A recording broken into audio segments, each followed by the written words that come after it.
Certeza, se as desilusões deixam teu coração tão ferido,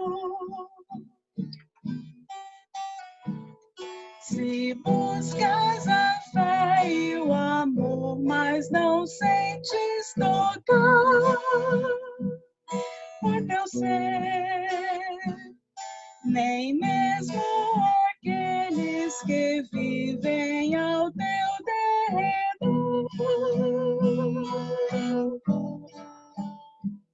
Se pensas que não há saída, te encontras sem paz e alegria,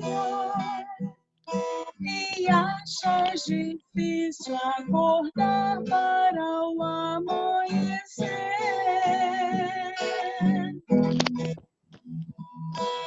Olha para a cruz, diz o Senhor. Olha, Jesus, teu Salvador. Veja na cruz derramado seu sangue por ti e por mim. Olha para a cruz, diz o Senhor. Olha, Jesus, teu Salvador, e saberás que alguém ama você.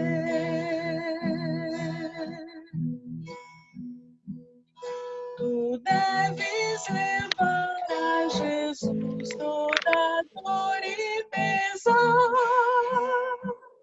no teu ser. Permitas que Ele transforme o teu coração. Só Ele é o caminho e a vida, verdade, amor e salvação. Só nele descanso terás e fé encontrarás.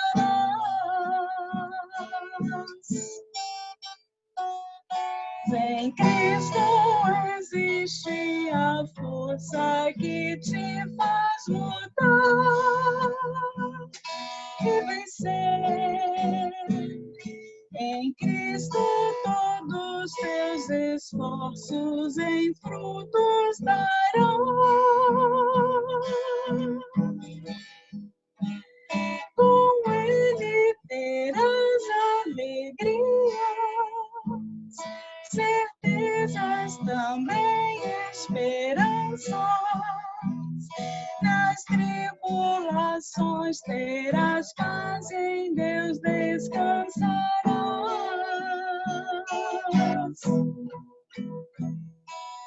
Olha para a cruz, diz o Senhor. Olha, Jesus, teu Salvador. Veja na cruz derramado seu sangue por ti e por mim. Olha para a cruz, diz o Senhor. Olha, Jesus, teu Salvador, e saberás que alguém ama você.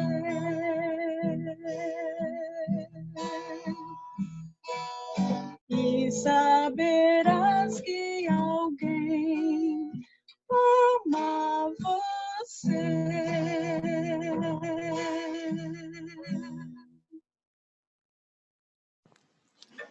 Amen. Nous remercions la sœur Rosalie pour cette magnifique louange et que le nom de l'Éternel soit loué. Sans plus tarder, je vais demander au frère Jean-Paul Parpaillon qui va nous conduire en prière et afin de l'assister, nous allons nous agenouiller pour ceux qui le peuvent ou incliner la tête.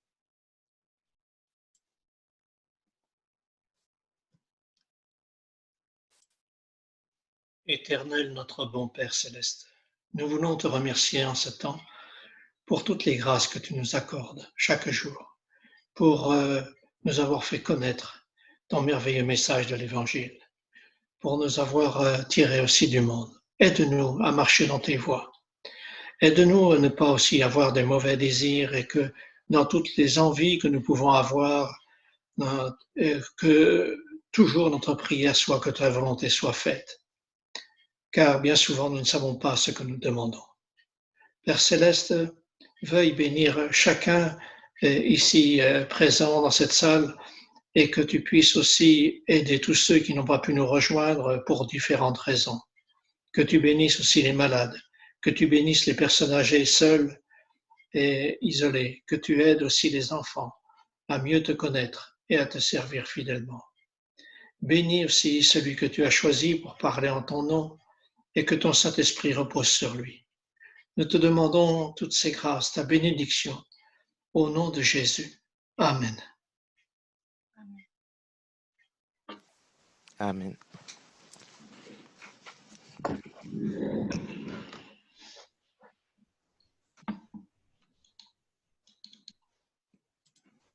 Maintenant est arrivé ce moment tout particulier que vous attendez tous. Aujourd'hui, j'ai l'honneur de vous dire que c'est le frère Gabriel Zuber qui aura la parole afin de nous parler de sous l'influence de l'Esprit divin. Et je prie que ce même Esprit puisse nous accompagner afin que nos cœurs puissent être ouverts et que nous puissions tous trouver une parole pour nous en ce matin. Je vais lui donner la parole. Tu peux y aller, mon frère. Alors, bonjour à tous et un très bon sabbat. J'espère que vous passez de bons moments, de bons sabbats sous le regard de Dieu. Aujourd'hui, le thème dont nous allons parler, je vais vous partager l'écran. Le thème dont nous allons parler, nous allons considérer un peu notre vie, savoir où nous en sommes, à savoir quel est notre but dans notre vie. Est-ce que nous sommes contents de là où nous sommes, de ce que nous faisons, de nos buts, de notre vie? Et voir aussi si Jésus revenait l'année prochaine, donc en 2021, est-ce que nous serions prêts à accepter les conséquences des buts que nous avons choisis et des décisions que nous avons prises? Parce que nous voyons comment se passent les choses aujourd'hui.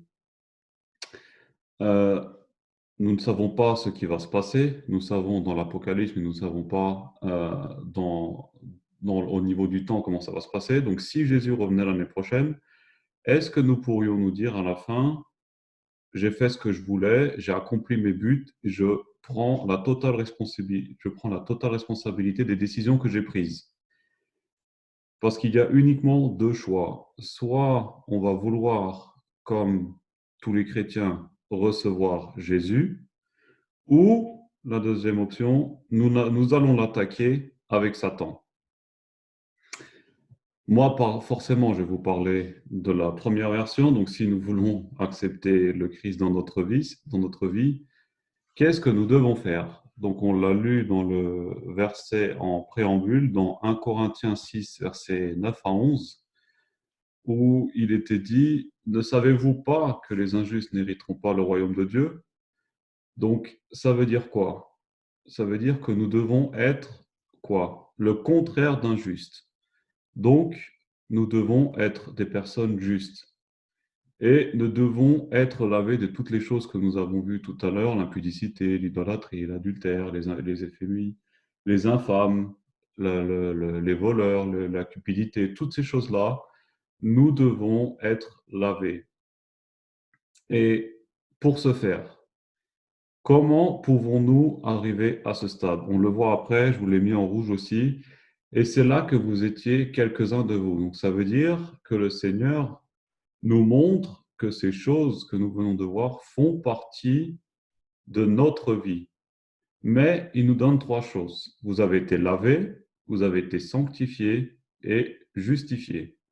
Donc là, on voit quoi? On voit un problème, mais après ce problème, le Seigneur nous donne une solution. Et cette solution, c'est quoi? Il est dit au nom du Seigneur Jésus-Christ et par l'Esprit de Dieu. Donc, on voit là ici que cette justification, donc la justification de Christ, elle est là pour le pardon de nos péchés. Et c'est pour ça qu'il a donné sa vie il y a bientôt 2000 ans.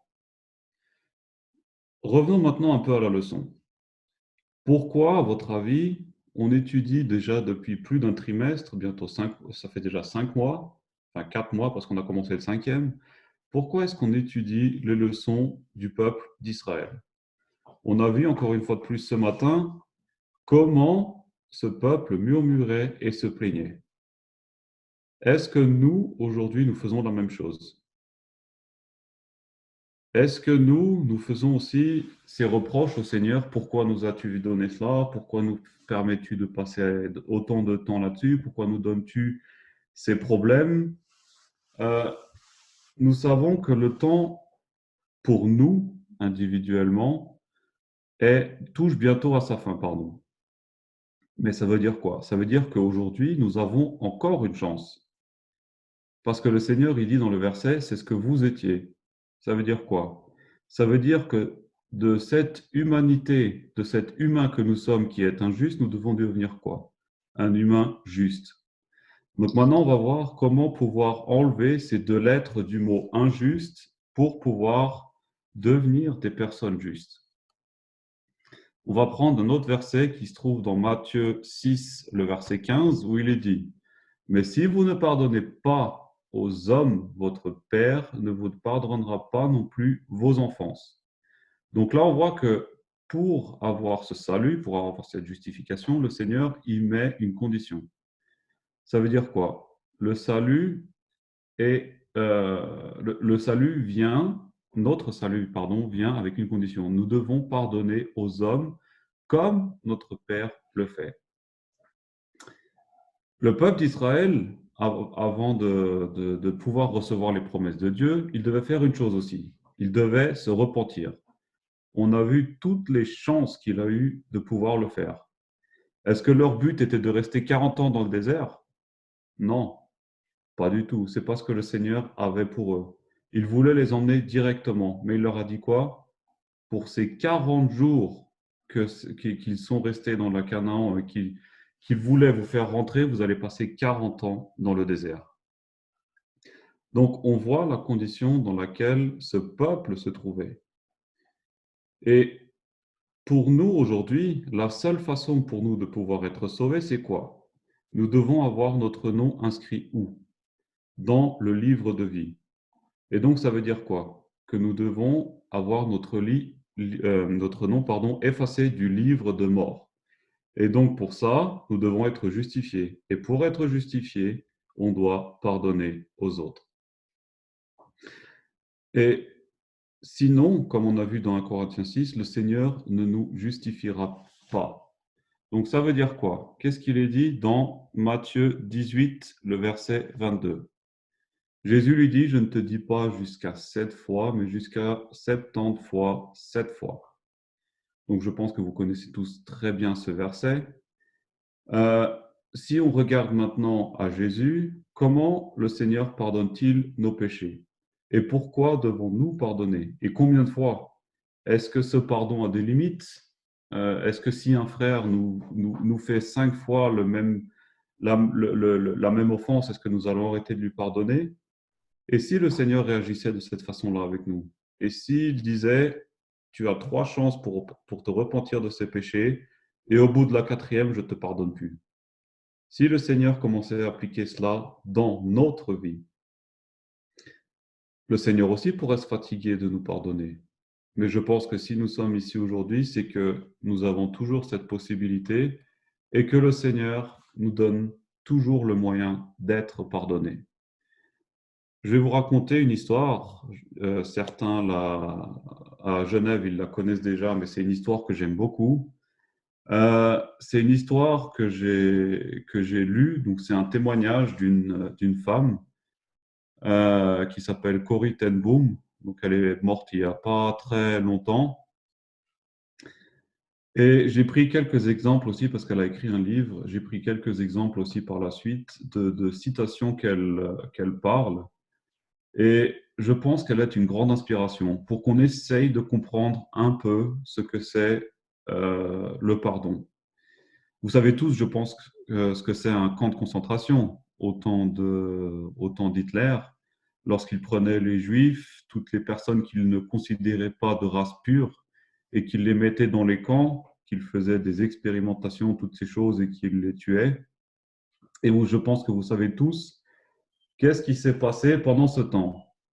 Alors, Corrie ten Boom, elle avait une sœur qui s'appelait Betsy, ils étaient à Hollande, et ils cachaient dans une chambre secrète, donc vous le voyez là sur la photo, un trou, ils avaient une chambre secrète, donc ils mettaient leur étagère devant, de nombreux juifs et chrétiens qui étaient persécutés. Mais malheureusement, un homme, un jour, de la Gestapo, les a dénoncés le 28 février 1944. Donc, c'est une histoire vraie. À cette époque, Corrie ten Boom, elle avait 52 ans. Sa famille et ses amis furent jetés en prison. Le père de ses deux sœurs y mourut au bout d'un mois. Les personnes cachées furent libérées par l'intervention providentielle, donc il y avait toujours des personnes à l'intérieur, d'un policier agissant secrètement en faveur des persécutés.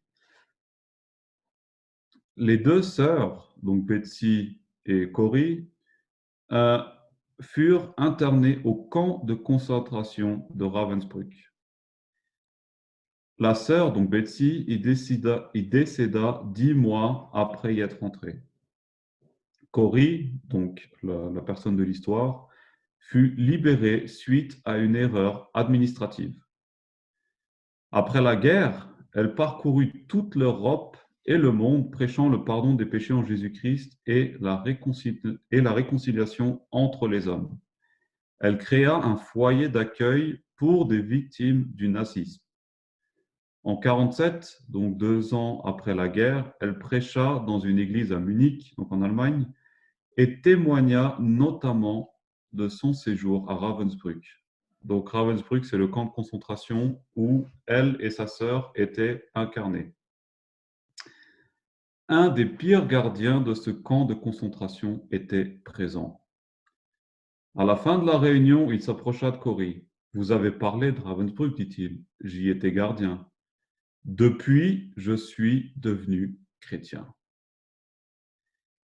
Il tendit la main à Corrie et dit : « Allez-vous me pardonner ? Je me souviens très bien de cet homme, de son uniforme bleu et de la cravache de chasseur attachée à son ceinturon. Je me souviens de la honte que j'éprouvais lorsque nous dûmes défiler nus devant lui. Je repensais à ma sœur Betsy, morte à Ravensbrück. Je me souviens aussi que ceux du foyer pour naufragés du nazisme qui arrivaient à pardonner furent intérieurement libérés et guéris, quelles qu'aient été leurs blessures physiques et morales, tandis que ceux qui restaient dans leur amertume restaient aussi des invalides dans leur âme. Pendant plusieurs secondes, qui me semblèrent être des heures, je me tins devant cet homme luttant intérieurement. Puis je me souviens d'un passage biblique. « Si vous ne pardonnez pas aux hommes, votre Père ne vous pardonnera pas non plus vos offenses. » Donc c'est le verset que nous avons lu tout à l'heure dans Matthieu 6, le verset 15. Elle décida de pardonner et prit la main tendue du gardien du camp. Et l'effroyable se produisit. Tout son être fut parcouru par une chaleur guérissante. Les larmes aux yeux, elle put dire en toute sincérité : « Je vous pardonne. Je vous pardonne de tout cœur. » Je vous ai parlé tout à l'heure du dénonciateur de Corrie, donc la personne qui a dénoncé sa famille de ce qu'il faisait. cette personne fut jetée en prison.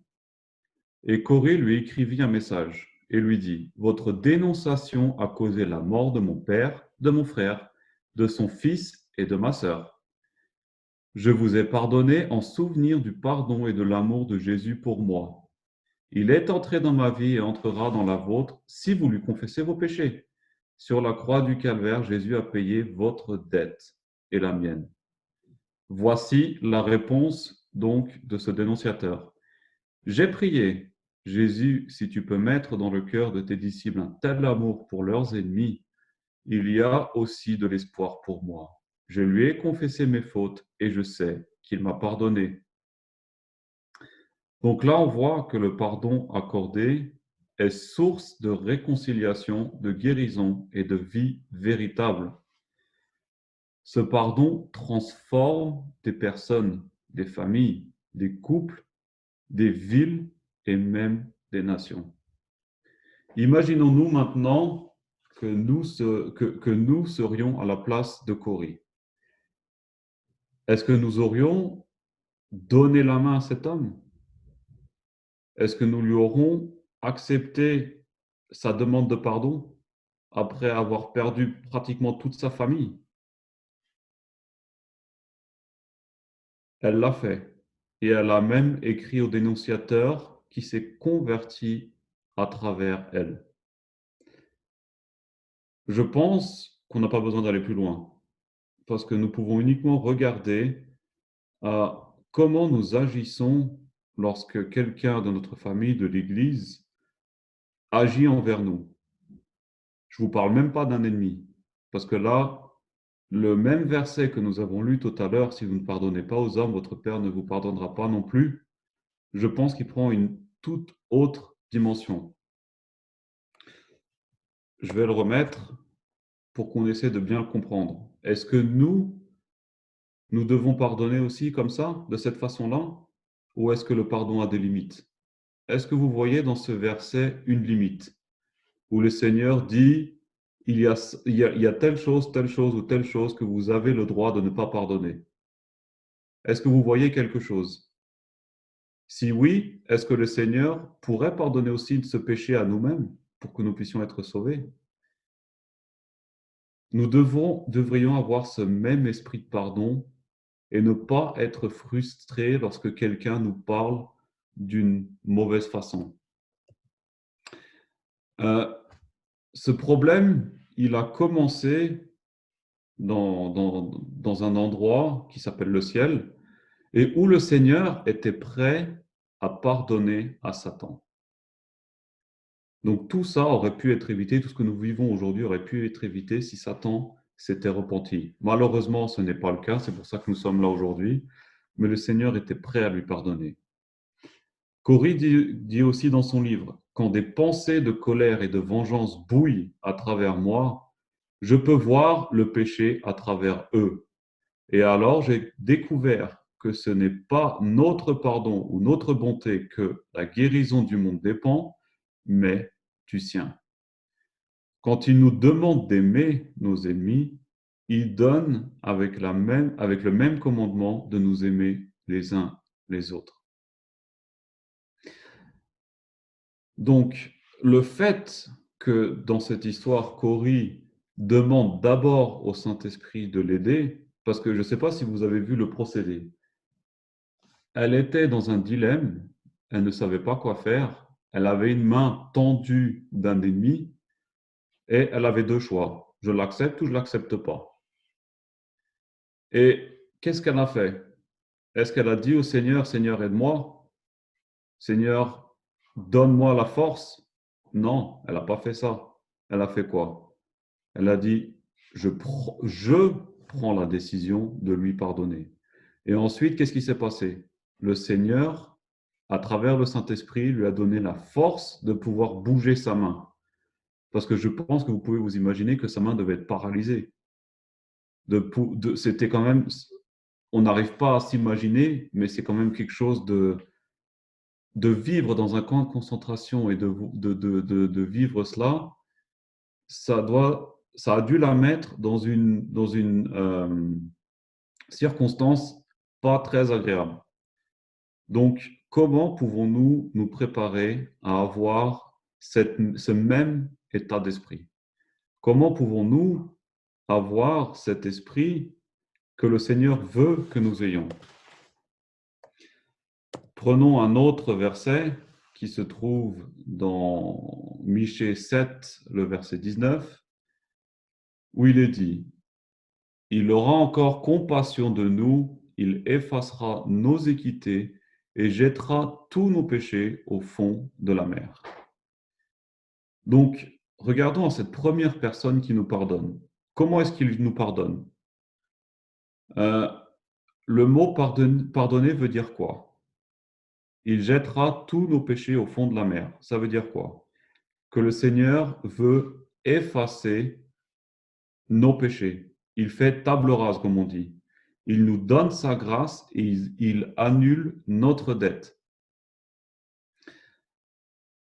Lorsque nous faisons du tort à quelqu'un, qu'est-ce qu'on va faire? On va aller le voir, on va lui demander pardon. Pourquoi faire?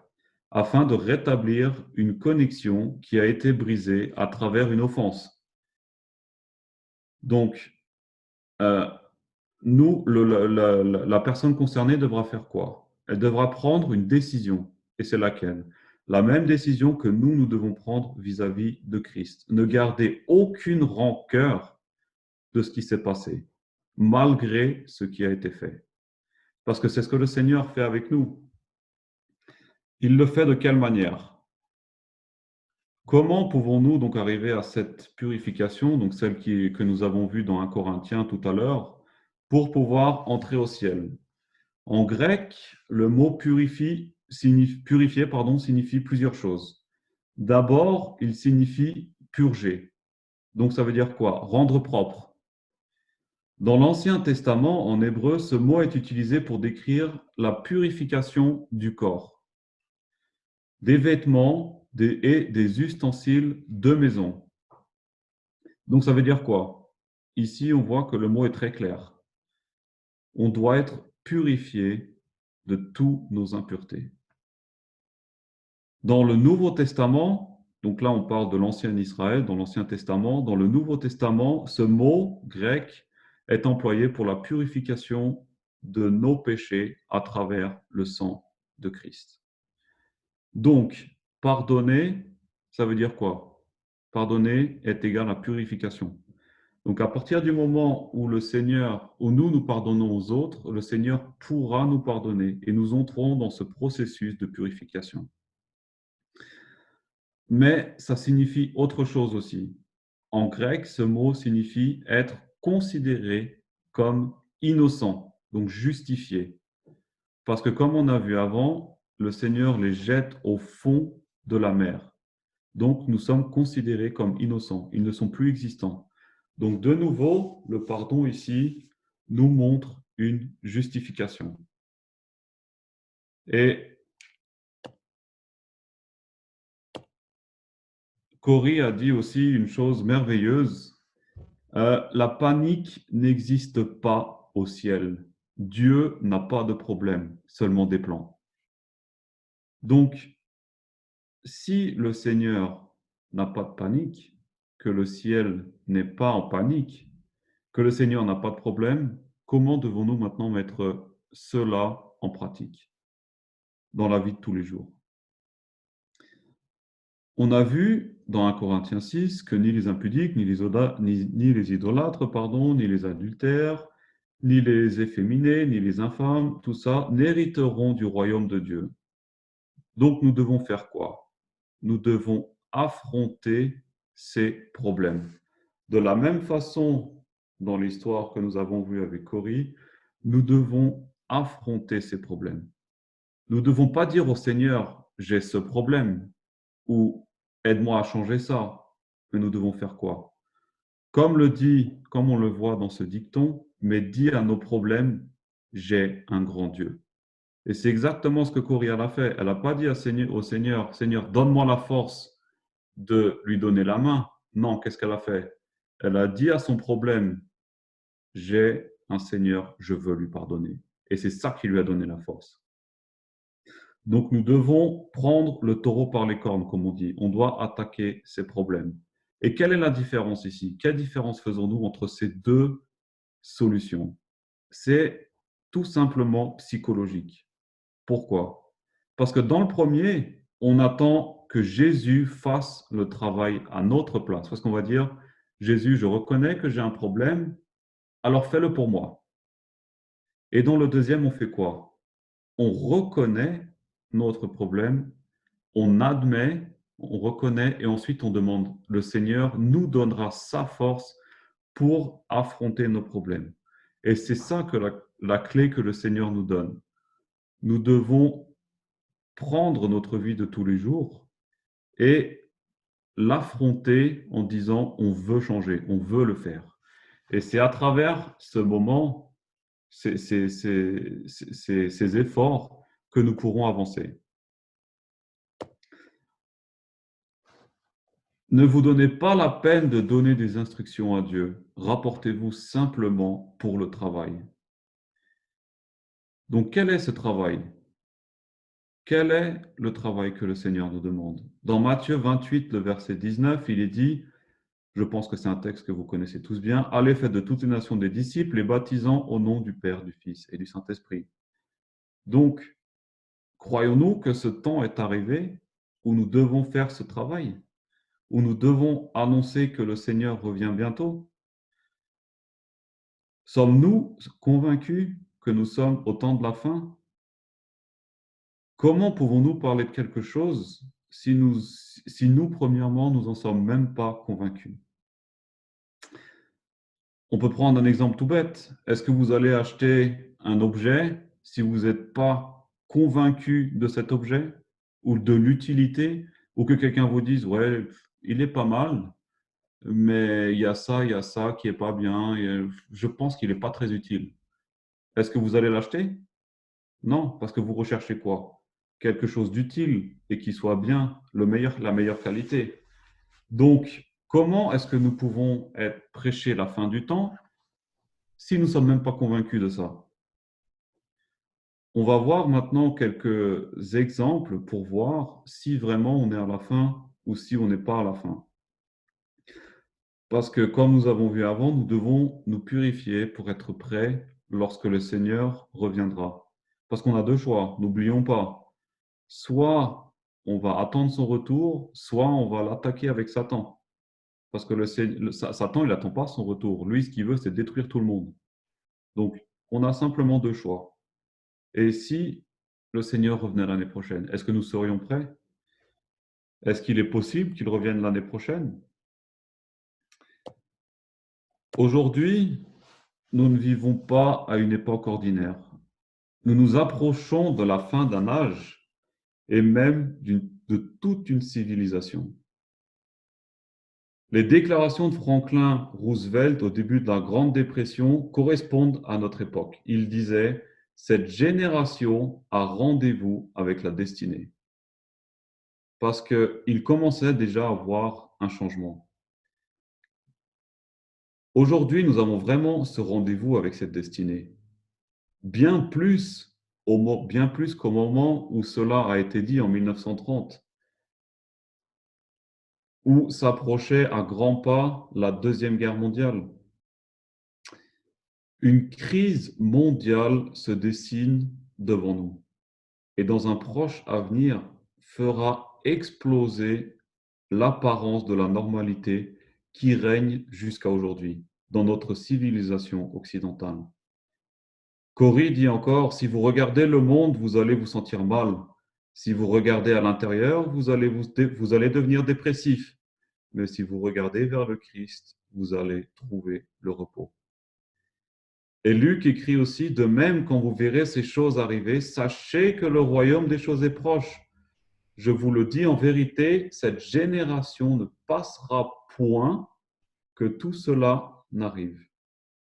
Donc, ça veut dire quoi? Ça veut dire que cette terre passera, mais les paroles de Christ ne passeront point. Elles sont certaines, comme le dit Luc. Et le but du Seigneur, c'est quoi? Le Seigneur veut nous sauver. Mais nous, que faisons-nous? Nous sommes appelés le peuple de Dieu d'Israël spirituel. On a vu depuis le mois de janvier des exemples du problème du peuple d'Israël de l'Ancien Testament. Dans Testimonies, volume 5, à la page 75, il est dit « Il m'a été montré que l'esprit du monde envahit rapidement l'Église. Vous suivez la même voie que l'ancien Israël.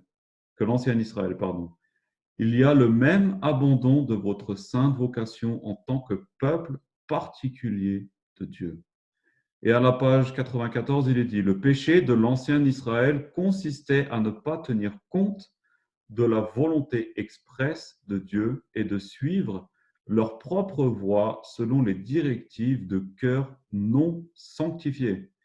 L'Israël moderne suit rapidement les traces de l'ancien Israël et le déplaisir du Seigneur pèse sur eux d'une manière aussi certaine. » Ces deux phrases nous montrent l'importance des leçons que nous sommes en train d'étudier. Le peuple d'Israël devait se préparer pour entrer dans la Canaan terrestre. Nous, aujourd'hui, nous sommes à l'aube de l'entrée dans la Canaan céleste. C'est pour ça que durant toutes ces semaines, nous étudions encore et encore et encore cet Israël qui nous a laissé un exemple pour que nous puissions nous préparer. Mais ce ne sera pas encore la fin. Une nation s'élèvera contre une nation et un royaume contre un royaume. L'apôtre Paul fut inspiré à écrire « Sache que dans les derniers jours, dans 2 Timothée 3, versets 1 à 5, il y aura des temps difficiles, car les hommes seront égoïstes, amis de l'argent, fanfarons, hautains, blasphémateurs, rebelles à leurs parents, ingrats, irréligieux, insensibles, déloyaux, calomniateurs, intempérants, cruels, ennemis des gens de bien, traîtres, emportés, enflés d'orgueil, aimant le plaisir plus que Dieu, ayant l'apparence de la piété, mais reniant ce qui en fait la force. 2 Timothée 3, versets 1 à 5. Vous pouvez noter ce verset, regardez tous ces problèmes que l'apôtre Paul fait mention dans ce texte et regardez si aujourd'hui c'est le cas ou pas. Si cela existe déjà aujourd'hui ou pas, ou si c'est des choses à venir. Si c'est des choses à venir, ça veut dire que nous ne sommes pas au temps de la fin. Si c'est maintenant, nous pouvons être sûrs que le royaume des cieux est proche. Il est dit dans Luc 21, verset 11, « Il y aura de grands tremblements de terre et en divers lieux des pestes et des famines. Et il y aura des phénomènes terribles et de grands signes dans le ciel. » Est-ce que ces choses existent aujourd'hui? Est-ce qu'on voit ces famines? Est-ce qu'on voit ces tremblements de terre? Ou est-ce que c'est des choses qu'ils appellent le tremblement de terre du siècle?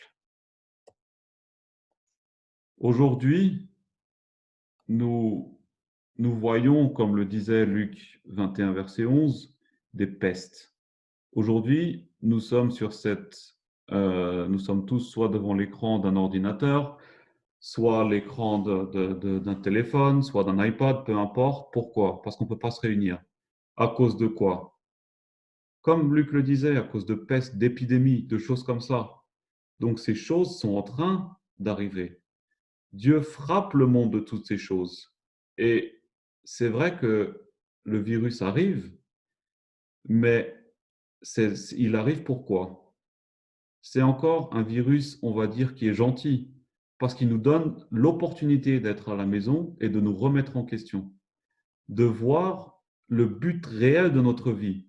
Peu importe l'argent que nous avons, peu importe la maison que nous avons, ça ne sert à rien. Parce que nous sommes tous à la maison. Peu importe la voiture que nous avons, peu importe tout ce que nous avons. Dans des moments comme ça ne sert à rien. Et on le voit. Les riches, est-ce qu'ils peuvent sortir? Est-ce qu'ils peuvent aller manger dans le restaurant le plus cher? Toutes ces choses, non. Ça ne sert à plus rien du tout.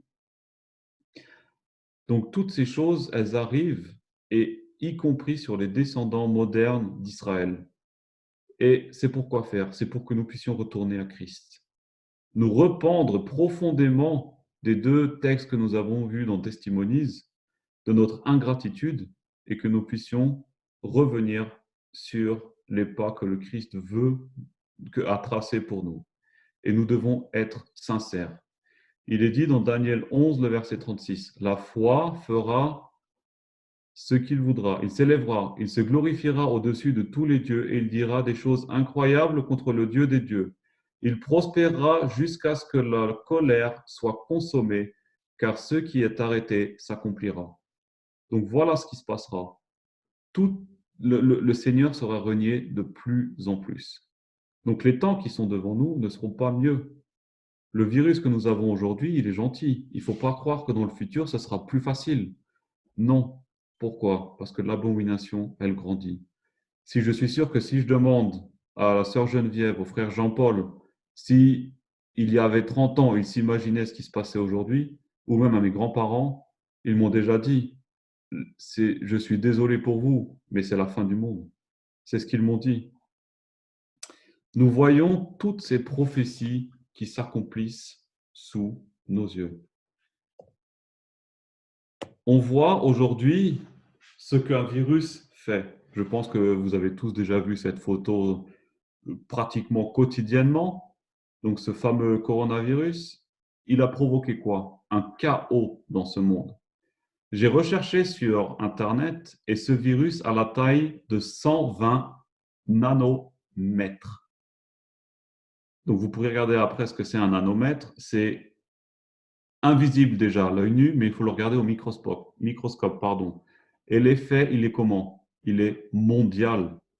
À cause de ces nanomètres, l'économie collapse et le monde est devant une récession. L'IMF prévoit une baisse de l'économie mondiale de 3%. Les actions sont en chute libre et plus de 100 pays ont des restrictions de vol. On passe de 200 000 vols quotidiens à moins de 50 000.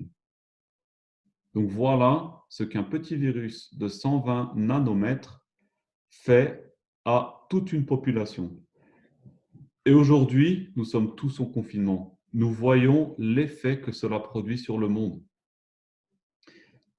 Imaginez-vous dans le futur maintenant que Satan a cette arme, il peut la réutiliser en beaucoup plus fort. Et à travers ça, utiliser la loi du dimanche qu'il proposera. Parce que je ne sais pas si vous avez remarqué, mais le confinement, est-ce qu'il y a des personnes qui sont rebelles? Non, tout le monde accepte ce que l'État dit.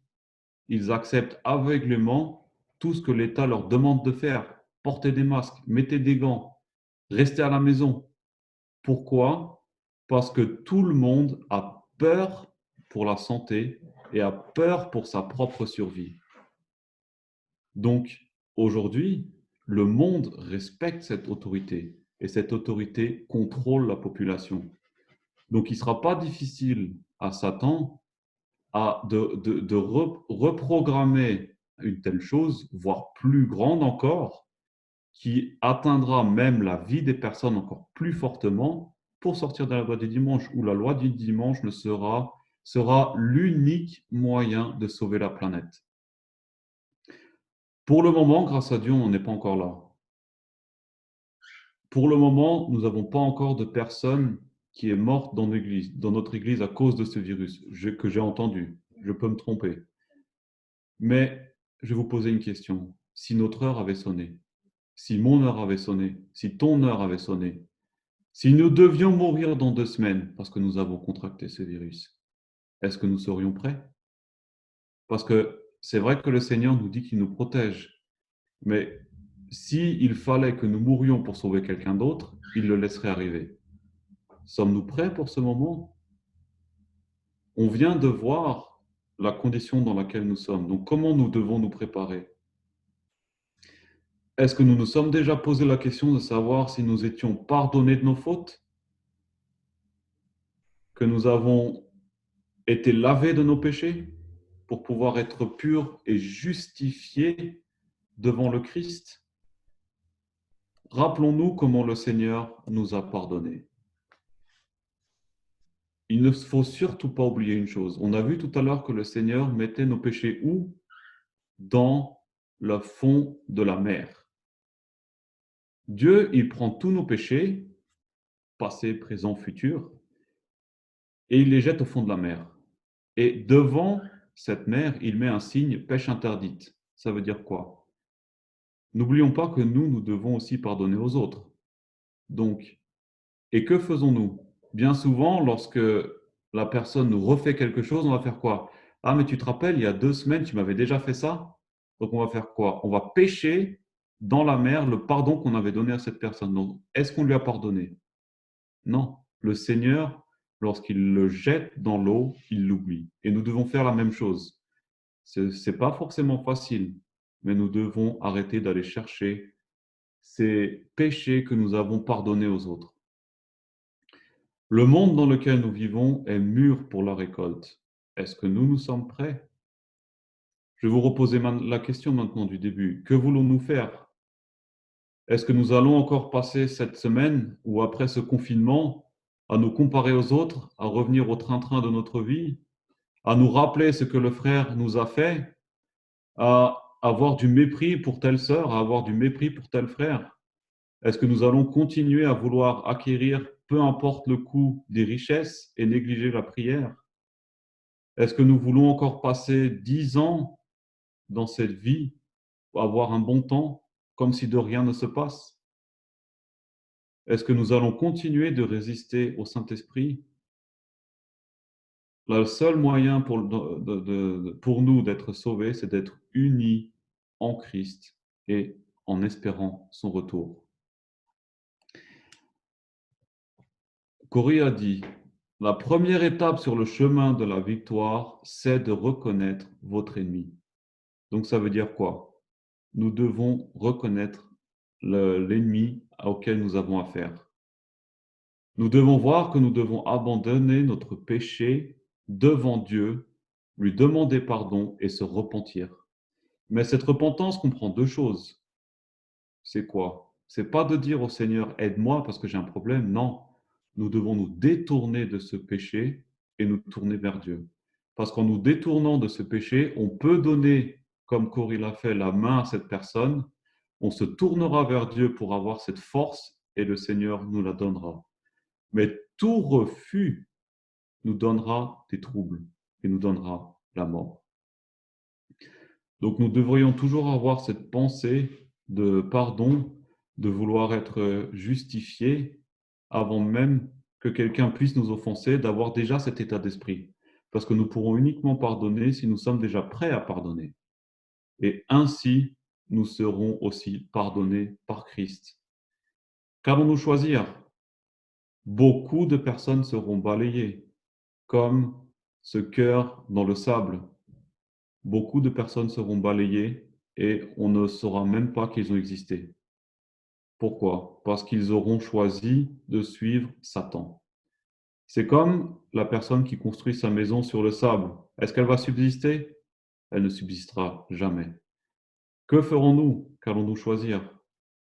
Que le Seigneur puisse nous aider à ce que chacun d'entre nous, nous puissions prendre une décision.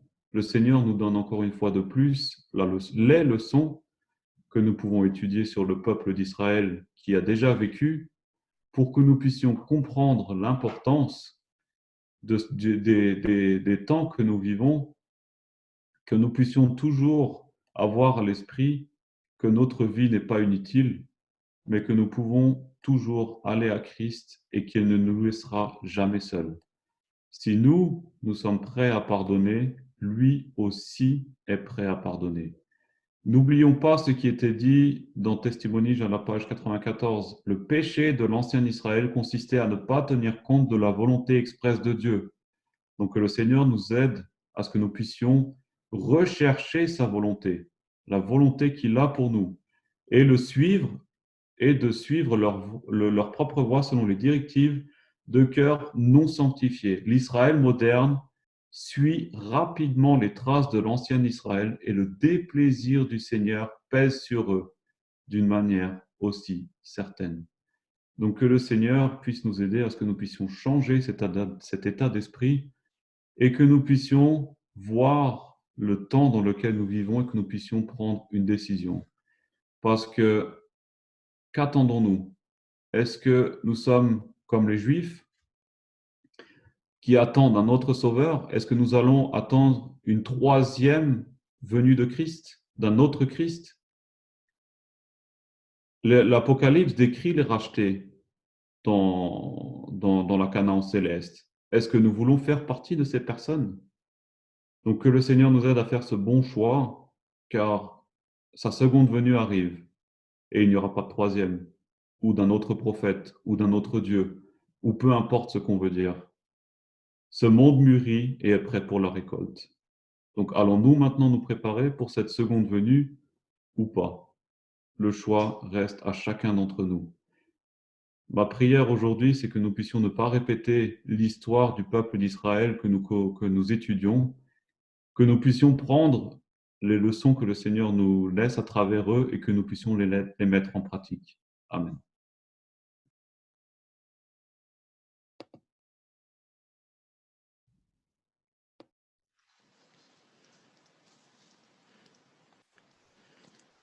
Nous remercions le frère Gabriel pour ce message qui lui a été inspiré par l'Esprit de Dieu. Et ma prière pour vous et pour moi, c'est que ce message puisse trouver un terrain favorable dans nos cœurs et que nous puissions répondre à cet appel qui nous a été fait en ce matin en donnant entièrement nos vies à l'Éternel pour que nous puissions enfin représenter le peuple si particulier qu'il désire. Amen.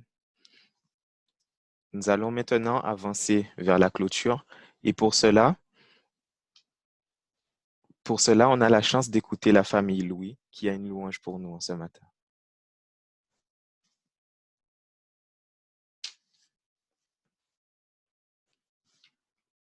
Je vais activer votre micro. C'est bon.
Amen.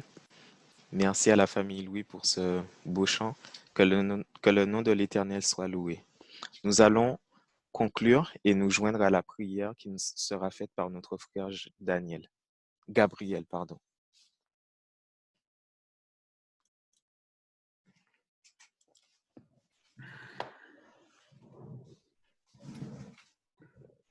Tendre Père Céleste, nous voilà une fois de plus agenouillés devant toi pour te remercier des moments que tu nous donnes encore une fois de plus, de pouvoir écouter tes paroles, de pouvoir nous remettre en question, de pouvoir voir notre condition, de nous montrer ce que nous avons à changer, que tu puisses nous aider en ce jour spécial de sabbat, à nous rapprocher de toi, que nous puissions être en contact avec toi, te rechercher, que tu puisses nous aider dans notre vie à pouvoir voir ce que tu veux pour nous, que nous puissions suivre les voies que tu as tracées pour nous, pour que nous puissions nous préparer pour ton retour qui est imminent.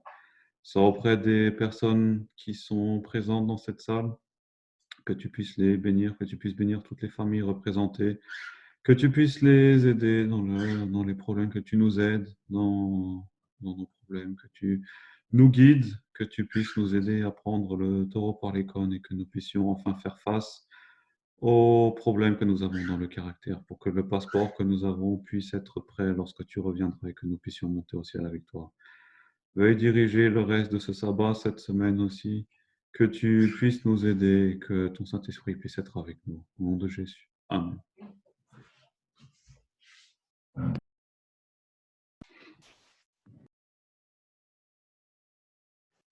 Amen. Je peux maintenant dire que prend fin ce service du culte et je veux de nouveau vous remercier d'avoir été ici avec nous sur cette plateforme. Merci d'avoir répondu à l'appel divin. Je vous souhaite une bonne continuation dans ce sabbat et bon appétit à tous.